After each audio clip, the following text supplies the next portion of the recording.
रविंद्रनाथ टैगोर ने कहा था, गुरुदेव रविंद्रनाथ टैगोर ने एक बात कही थी।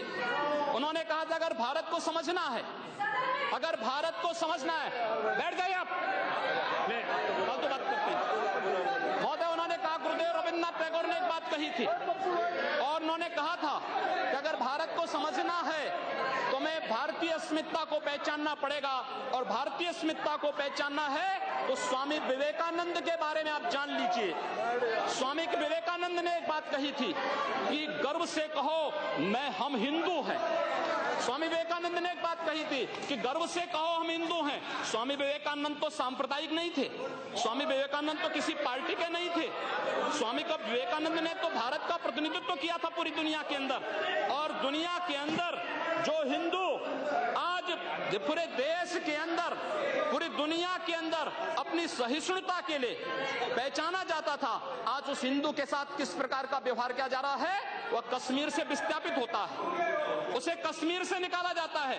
एक भी बार इस सदन में चर्चा नहीं होती है, इन लोगों का मुंह नहीं खुलता जब कश्मीर से 3.5 लाख की संख्या में कश्मीरी पंडित निकाले जाते हैं, तब ये लोग नहीं बोलते। पिछले 2012 में असम के अंदर 3 महीनों तक बोडो जनजाति के लोगों को मारा जाता रहा, कोई नहीं बोला। महोदय, कोई नहीं बोला। जम्मू कश्मीर के बाद, जम्मू कश्मीर के हिंदुओं के मारने पर कश्मीरी पंडितों को उनके घरों से बेदखल कर दिया गया, एक भी बार ये लोग बोले नहीं, इनको पीड़ा नहीं हुई। दुनिया के अंदर ये अपने आप में बिरला उदाहरण था जहां पर अपने ही देश में अपने ही जानने वाले लोग विस्थापित होकर के खाना बदोश की जिंदगी जी रहे हैं। उस शर्मनाक घटना की निंदा एक भी बार इन लोगों ने नहीं की। मुंबई के दंगों पर ये लोग मौन रहे, जमशेदपुर और भागलपुर के दंगे कांग्रेस के समय हुए थे, एक भी बार इन लोगों ने उस पर चिंता व्यक्त नहीं की। और तो और 1984 में इस देश के अंदर जिन सिख गुरुओं का योगदान इस देश को बचाने और इस देश की धर्म और संस्कृति, इस देश के समाज को बचाने में बहुत महत्वपूर्ण थी, उन सिखों के कत्लेआम पर भी इनको शर्म महसूस नहीं होती है। और आज ये लोग इस देश के अंदर बात करते हैं सांप्रदायिक सौहार्द की, इनका पूरा चेहरा सांप्रदायिक हिंसा से रंगा हुआ है, सांप्रदायिक एजेंडे से रंगा हुआ है। और इसीलिए बंधु महोदय, इस देश के अंदर असम में क्या हो रहा है, बांग्लादेशी घुसपैठिए इन लोगों के अपने हो गए, और इस देश में लाखों वर्षों से रहने वाला समुदाय पराया हो गया। इस देश के अंदर महोदय, असम में बांग्लादेशी घुसपैठियों के कारण Kokrajhar,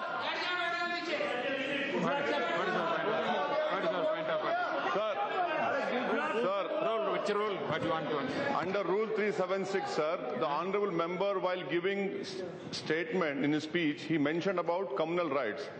I request you that 2011 he has given a figures. Those are wrong figures. No, he has completely forgotten 10 to 2013. No. My question was there, sir.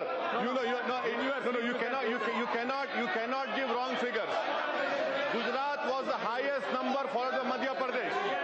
I have my question over here answer. I request you to check the record. Please. Sir, Please take it. Please. Say it. No. Please. See, I am on his leg. See, I'm on my legs, please. See, the member is speaking and giving some figures. You are disputing that figures. No. In your speech you can say there is no ruling. There is not out of. During your speech you can speak. You reply that. During your speech you can counter it. Not when your term comes. You at that time can dispute it. You continue. You can nothing will counter. उपाध्यक्ष महोदय, सच्चाई कड़वी होती है और कड़वी सच्चाई ये लोग स्वीकार करने को तैयार नहीं, क्योंकि लोग उस बीमारी से स्वयं त्रस्त हो चुके हैं जो बीमारी इन्होंने पूरे देश को दी है, और इसीलिए ये लोग उस सच्चाई को स्वीकार नहीं कर सकते। कश्मीरी पंडितों के निष्कासन पर और कश्मीर पे हुए अत्याचार पर ये लोग मौन थे। मैं 2011-12 में असम के अंदर देख रहा था, 3 महीनों तक लगातार दंगे होते रहे। इन लोगों ने एक भी बार सदन में चर्चा नहीं कराई। असम जलता रहा। और तो और कांग्रेस के लोग एक बार तो असम के ही मुख्यमंत्री को कटघरे में खड़ा कर दिया कि इन्होंने बोडो लोगों के बारे में कैसे बोल दिया। अरे बोडो वहां का नागरिक है, उसके बारे में नहीं बोलेंगे, किसके बारे में बोलेंगे? लेकिन ये लोग बांग्लादेशियों घुसपैठियों की वकालत करते हैं और बांग्लादेशी घुसपैठियों की वकालत करते हुए इन लोगों ने पूरे बांग्लादेश, पूरे पूर्वोत्तर के भारत का जो समीकरण बदला है। महोदय, असम के अंदर आज कोकराझार, धुबरी, चिरांग और बरबेटा जिले जो हिंसा की सर्वाधिक चपेट में हैं, वे सर्वाधिक चपेट में जो जिले हैं वे इसलिए हैं क्योंकि बांग्लादेशी घुसपैठी वहां पर आकर के जमीनों पर कब्जा किए हैं। इन लोगों ने वर्क परमिट के साथ साथ उनके राशन कार्ड बनाए हैं और बेश्रमी के साथ, देश के साथ खिलवाड़ इन्होंने वहां पर उनके माध्यम से करवाया है। महोदय, और तो और हम किसी और बात में नहीं जाना चाहते हैं। मैं पूछना चाहता हूं कांग्रेस से और कम्युनिस्टों से भी, कोयम्बटूर और बेंगलुरु धमाकों का जो अभियुक्त है, उस दुर्दांत आतंकवादी के लिए विधानसभा का सत्र, स्पेशल सत्र बुलाया जाता है। दोनों दल एक साथ मिलकर के अपील करते हैं कि उसको छुड़वाओ। ये क्या सेकुलर, क्या यही सेकुलर है? क्या इनका यही सेकुलर एजेंडा है? क्या यही इस देश में यही सेकुलरिज्म है? और इस देश के अंदर महोदय, इस देश के अंदर क्या हुआ था?